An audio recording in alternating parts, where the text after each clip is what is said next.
Every little kid when they're growing up says, I want to be a policeman, I want to be a fireman, and I don't think I ever grew out of that. I always wanted to be a policeman. I think I've always wanted to be a police officer or a doctor since I was a kid. I think they were my heroes. I saw them as heroes on television. I can remember going around the neighborhood writing down license plate numbers on my bicycle just because that's what police officers did. Don't I know you from someplace? Yes, sir. I arrested you once before. I used to love Adam 12 and Dragnet. Growing up, playing as a child, I was always the cop in Cops and Robbers. I carry a badge. Mod Squad would be the one because Peggy Lipton was just too cool. I used to love Hill Street Blues.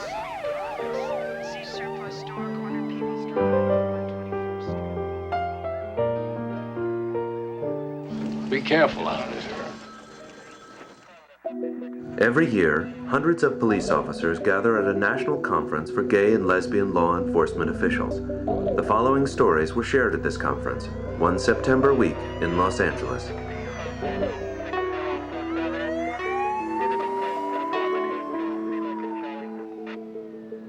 I can remember being in my locker room and this cop walked in, and it was a Latino cop, a fellow Latino officer. Walked in this rage in the locker room because I guess there was a gay cruise area near the Yankee Stadium area there, a park there. He walks in, and I could not believe what I saw in him, the rage. He slammed his locker closed and just screamed out, "Fucking faggots. If I ever find out one of my coworkers is a fucking faggot, I'm gonna blow his fucking head off running up the steps on a job by accident." And I remember when he said this, I was just coming out to myself at the time. I wasn't out at work. And I was shocked, in the locker room. The extent of emotion this guy felt, it was psychotic almost. And I remember thinking to myself, I'm not coming out, It's just not gonna happen now.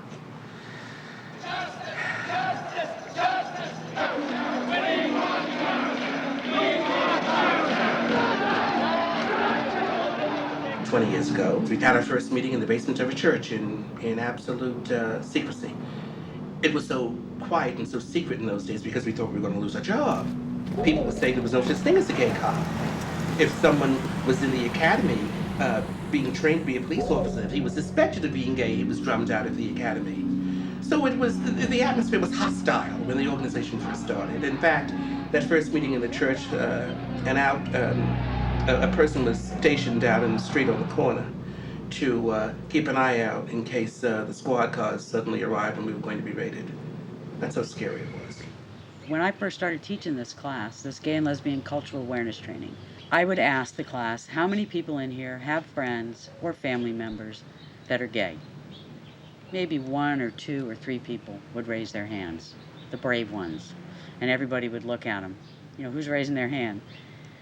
Now when I ask the question, half the class, 3/4 of the class raises their hand. I would like to think it wasn't homophobia as much as it was just stupidity. But I had one event that occurred at my station. I've been there probably about a year. And I came back to my locker after working all night. And there was this picture of a couple naked women somebody cut out of a nude magazine. And I didn't say anything to anybody, didn't react to it. I left them up and went home and pulled out some of my gay porn magazines that I think every good gay man keeps, and did my little cutting. And the next day, while everybody was out on the street, I stayed in and I taped a nude man to everybody's locker. Fuck them. What was great was a lot of them stayed up for a while. People don't like cops. Bottom line. You think you're a hero and you think you've accomplished this big thing, and then you go to a party and they start attacking you for the ticket they got, or the cops banged into their house and they lived in apartment G and they were supposed to go in J. Because cops are connected by the uniform. They're not individual human beings. I had a tough enough time being an African American woman in the department, let alone being a gay African American woman. I thought for sure that I would get fired as a policeman if I were gay. And actually, when I got hired, one of the questions on my polygraph is, have you ever had sex with somebody of the same sex? And that scared me the most. If they found out, that they would fire me. I heard a story from another officer in another state that told me about an officer that received a call of like a domestic disturbance, and the gay officer was responding to the call and had a backup en route, which was a straight officer. The gay officer arrived at the call and was confronted with a man with a knife. Long story short, the straight officer never arrived, his backup never arrived, and this gay officer sustained multiple injuries from the knife. And later it was determined that the straight officer just didn't respond because he didn't want to back a gay officer. Every year we have a gay pride parade, you know, and in New York, whenever there's a parade, the police department marching band marches in the parade.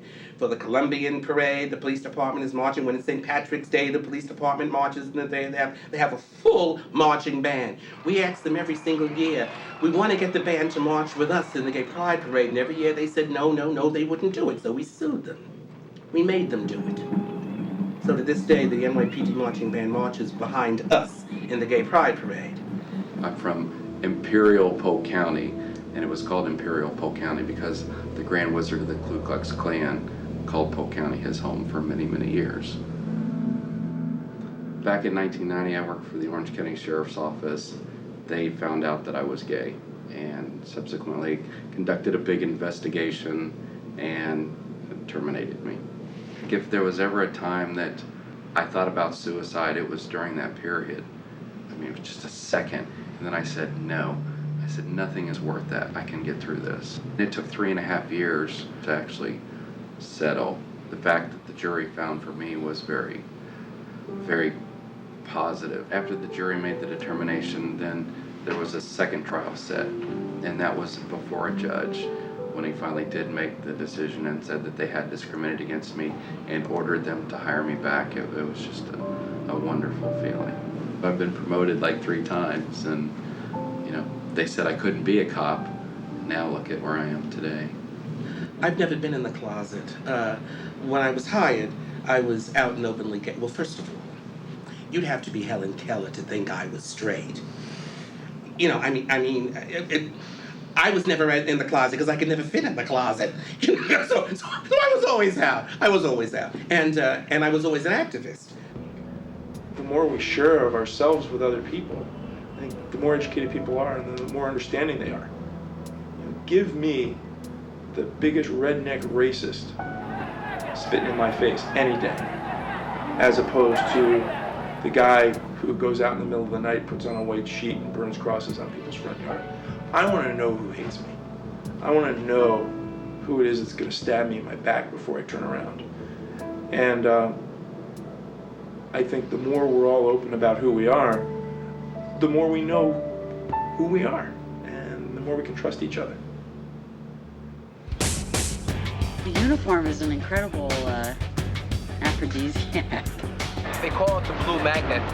Uniform enthusiast. Uniform queens. Yeah, they love a man in a uniform. Some people just like to be tied up, I guess. I still think there might be some kind of genetic attraction to polyester. I don't know.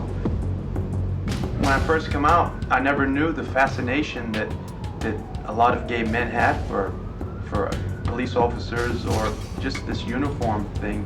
Over the 7 years now that I've been working as a openly gay police officer, I prefer to meet men when I'm not in the uniform because I'd like to know that they're dating me for me, the individual, and not for the uniform that I put on. Dating as a cop is difficult, especially being gay and being in law enforcement. Unfortunately, a lot of the gay community has stereotypes of cops with fantasies and some of the other reasons they're attracted to uniforms.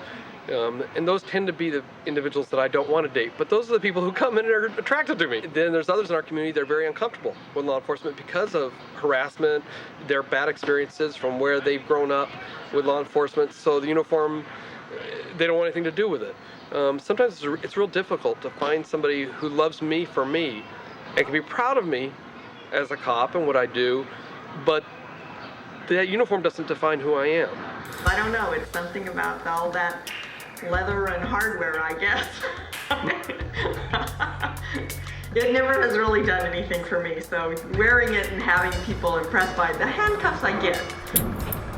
I look like Barney Fife in my uniform, so I don't, although I do get a lot of attention. I have incredibly long legs and no torso.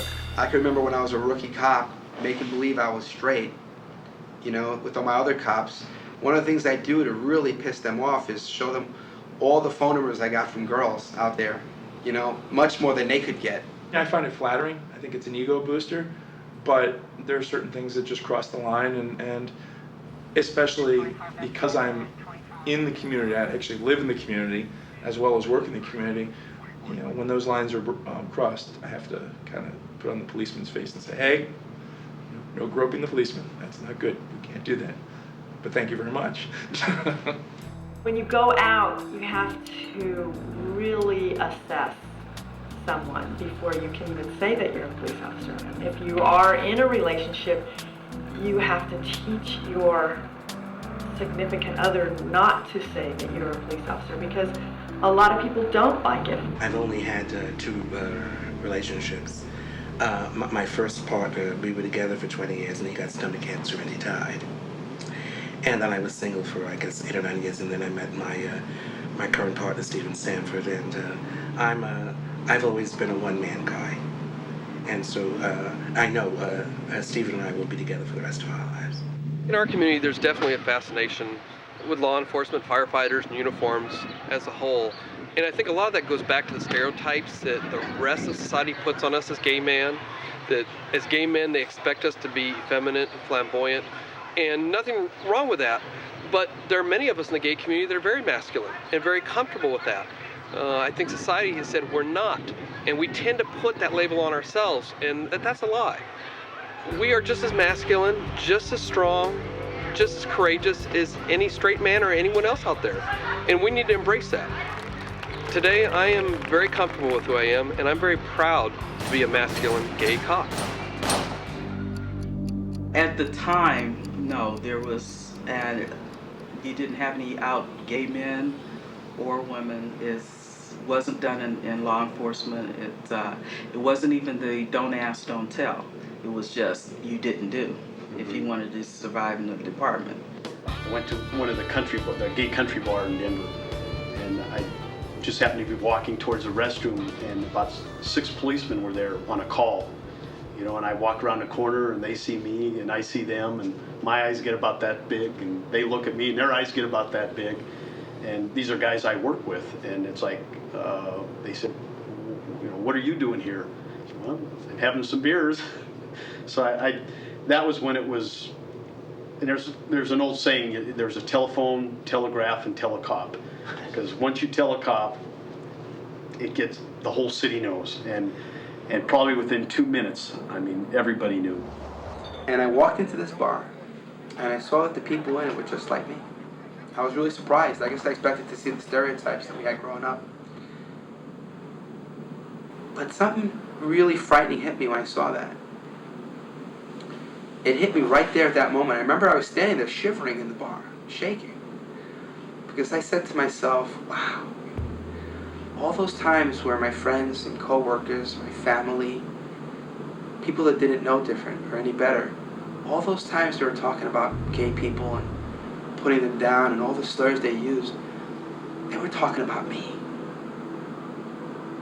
It's me they were talking about. Terrifying. And that's why I lived a double life for a while. I felt there's no way that they'd ever accept who I was.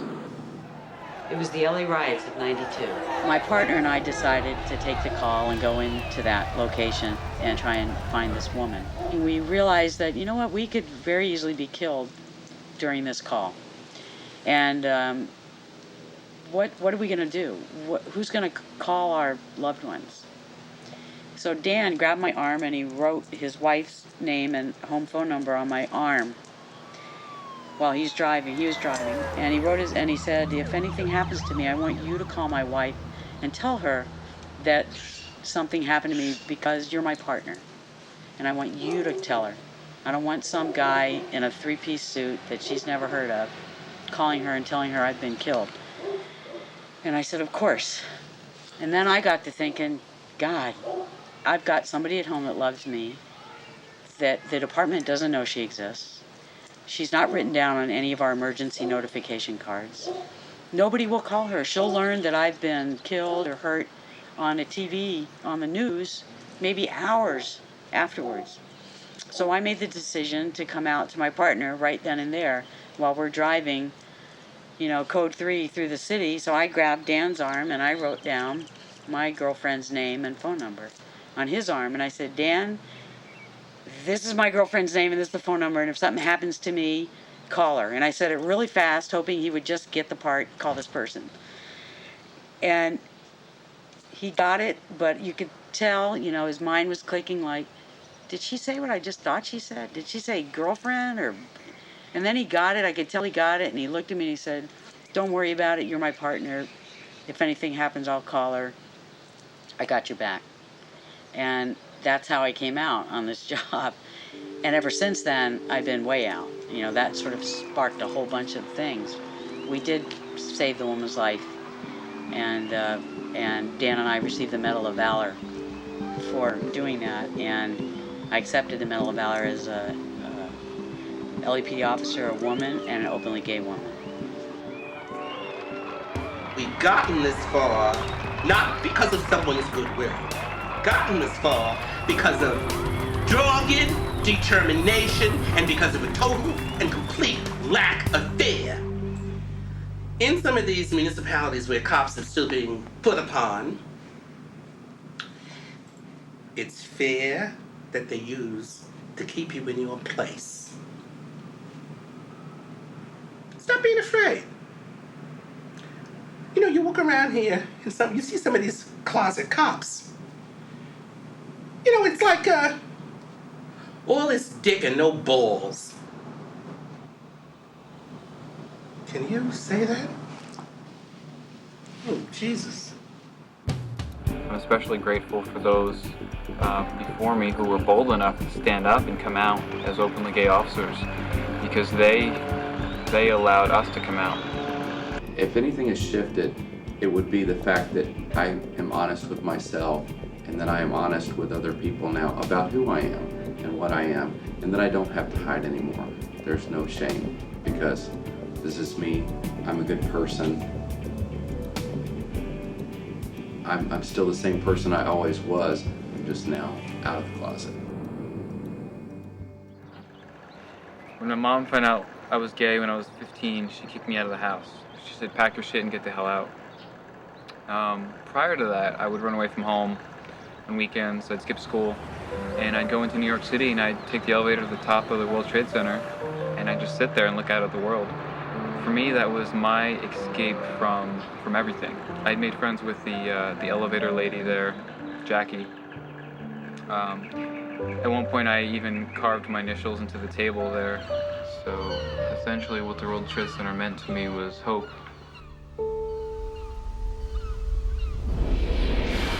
This attack on New York and D.C., it's just unbelievable. It's amazing that it happened on the opening day of this conference.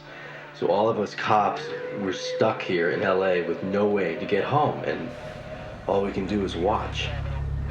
This has been one of the most difficult days I've experienced in a long time. I was awoken by a phone call. I was told to put the television set on. And I saw what I thought just seemed so unbelievable. I thought it felt like a bad dream. Actually reminded me of dreams I had as a child, really bad dreams. I'm kind of very fortunate that if I'm going to be stuck away from New York, I'm here at this conference as part of an international conference of lesbian and gay criminal justice professionals, and we have police and criminal justice professionals from all over the country here. Many of them that share my shock and grief.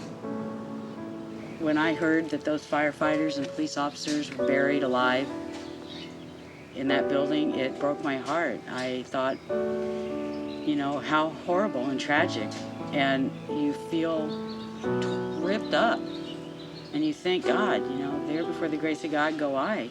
But I think they died heroes, and they died doing what they wanted to do. They died trying to save people, and that's our job. That's my job. It's a bad feeling when you're taking an oath and it's your job to go out and help people and save people's lives, and you can't do anything but sit and watch. We went down to the Pacific Design Center in West Hollywood, and it was absolutely amazing. There were thousands and thousands of people down there with candles and American flags. It was like the first time since this happened that I felt like I was doing something, because I just felt so helpless, stuck out here, not being able to get in touch with home or talk to anybody about what's going on and going back to help. And people just, I never even met before, walked up to me and would hug me, and some of them were even crying. It made me feel a lot better of just be able to comfort these people just by being there physically, you know, not just seeing a picture on TV, but actually having a police officer in uniform there. In law enforcement, we are definitely one family. When those men and women from NYPD and NYFD ran into those towers and gave their lives, that hurt all of us when we watched those towers come down, because those were our family. That was my family that I saw give their lives that day to make a better place for us, to create a better community and a better society.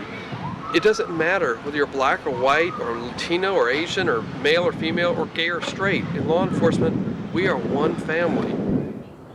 September 11th was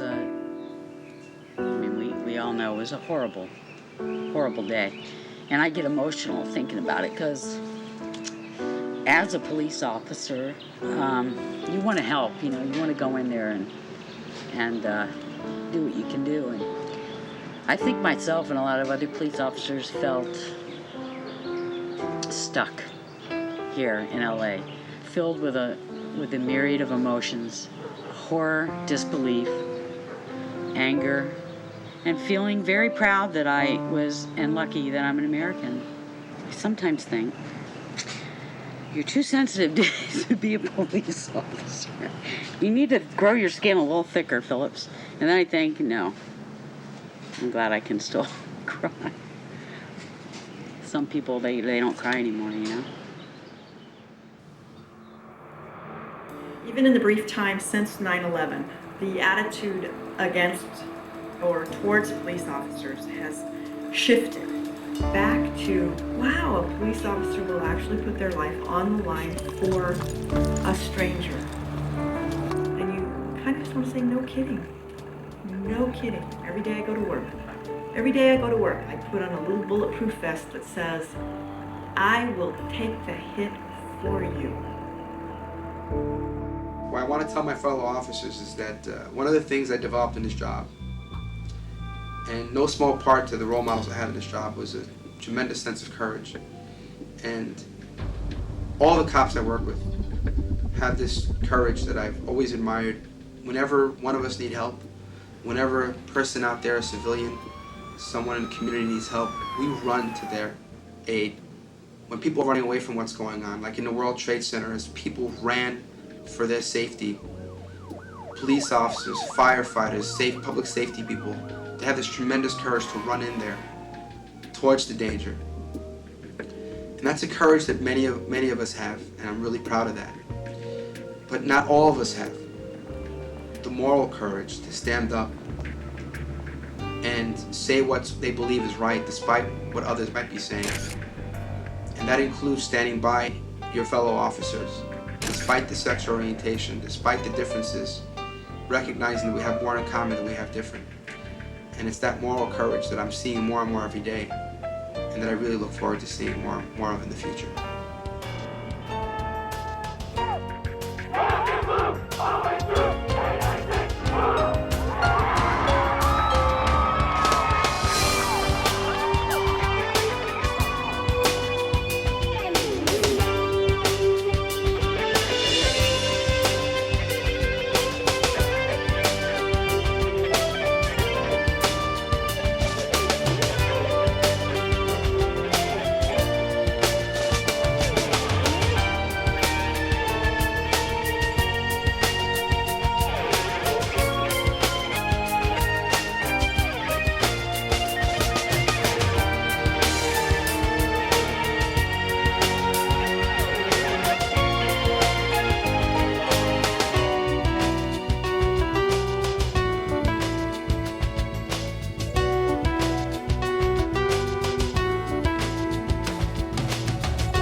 Bye.